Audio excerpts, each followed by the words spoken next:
काफी ज्यादा चिंता फ्राइडे के सेशन में थी, वहीं से वो सेल ऑफ ट्रिगर हुआ और आज देखेंगे क्या स्थिति उभर कर आएगी। लेकिन अनुज, इस ग्लोबल सेटअप को पढ़ेंगे कैसे? ये शॉर्ट लिव्ड रैलीज ही हैं अमेरिकी मार्केट्स में, डर यही है?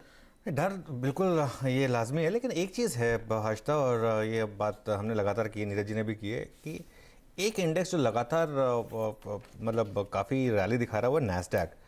इनफैक्ट अगर आप फ्राइडे का भी सेशन देखेंगे तो नैस्डैक की क्लोज थी एकदम हाईएस्ट पॉइंट पर, और वो जो बार एकदम लास्ट का बार सबसे बड़ा बार था। तो मतलब कुछ तो एक डायकॉटमी बन गई है। लेकिन इस समय अभी नैस्डैक जो है सारे मूविंग एवरेजेस के ऊपर है, लेकिन निफ्टी आईटी सारे मूविंग एवरेजेस के नीचे है। मुझे समझ में ये नहीं आ रहा कि ये यहाँ पर एक आपके लिए एक अपॉर्चुनिटी है या एक सिग्नल है मार्केट का, आप दोनों में से क्या है? क्योंकि आप देखिए ऑलमोस्ट 10% का अंडर परफॉर्मेंस हो गया अब नैस्डैक और निफ्टी आईटी के बीच में, जो लगातार पिछले 2 साल से एकदम सेम परफॉर्मेंस था निफ्टी आईटी और नैस्डैक का।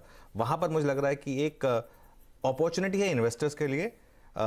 यूएस की बॉन्ड यील्ड देखिए और गिर गई, अब 3.38 पर आ गई है। वो at some stage valuation positive है और इक्विटी पॉजिटिव है, तो कहीं ना कहीं जाकर मुझे लग रहा है कि ये एक इम्पैक्ट करेगी। लेकिन अभी के लिए तो मैं जैसे एक सिंपल चीज़ बोलूँगा, अगर आप ट्रेडर हैं तो सेल ऑन रैली, लेकिन अगर आप एक इन्वेस्टर हैं तो अब इस डिक्लाइन में आईटी स्टॉक्स को बाय करना शुरू करिए। देखिए आप कभी एग्जैक्ट बॉटम नहीं पकड़ पाएंगे, लेकिन यहाँ से अगले 3 से 6 महीने में मुझे लग रहा है कि आपको आईटी में एक अच्छा खासा ड्यूरेबल बॉटम मिलेगा जो अगले 2 साल तक टिकेगा। और ये मैंने पिछले 20 साल में कई बार देखा कि जब भी अमेरिका में क्राइसिस आता है सबसे पहले आप आईटी स्टॉक्स सेल करते हैं, लेकिन उसके बाद एक आईटी स्टॉक्स फ्रेश हाई बनाते हैं, क्योंकि इन कंपनियों में एक काफ़ी अडेप्टिंग स्किल्स काफ़ी हाई है। बाकी ग्लोबल क्यूज़ में आज कुछ खास मुझे मतलब overall Indian market relevance point से लग नहीं रहा है। बस एक चीज़ है कि इंडियन मार्केट जो है वो थोड़ा अंडर परफॉर्म कर रही है, तो इसके लिए अब देखिए SGX Nifty already cool off करना शुरू कर गया। 120 पॉइंट ऊपर था, अब सिर्फ 85 पॉइंट ऊपर रह गया। तो मुझे लग रहा है कि ऑलरेडी लोगों का एक जो टेक्सचर है ना, जो एक इंक्लिनेशन है, वो सेल ऑन रैली का ही है, और वो वेट भी नहीं करते एक्चुअली। कई बार तो एक्चुअल मार्केट ओपनिंग का एसजीएक्स में ही पूरा गेम हो जाता है। लेकिन देख लेते हैं किस तरीके की ओपनिंग होती है फिर। जी हाँ, तो ओपनिंग पर नजरें रहेंगी। करीब 17,020 पर थे हम, 17,006 के लेवल्स आ चुके हैं।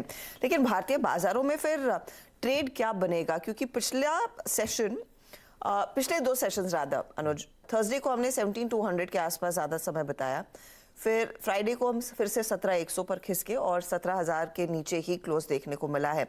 तो ये निफ्टी जो लगातार संकेत दे रहा है कि अच्छी खासी शॉर्ट की पोजीशंस है, मेरे ख्याल में पिछले हफ्ते वो 90% तक गई थी, 87-88% के आसपास अभी भी खड़ी है, ये बरकरार है। ये हफ्ता और भी क्रूशल, क्योंकि एक्सपायरी वाला हफ्ता और एक दिन पहले एक्सपायरी होने वाली है। तो किस तरह की अप्रोच, और इंडेक्स में लार्जली वो कौन सा लेवल है जो शायद संभाल सकता है?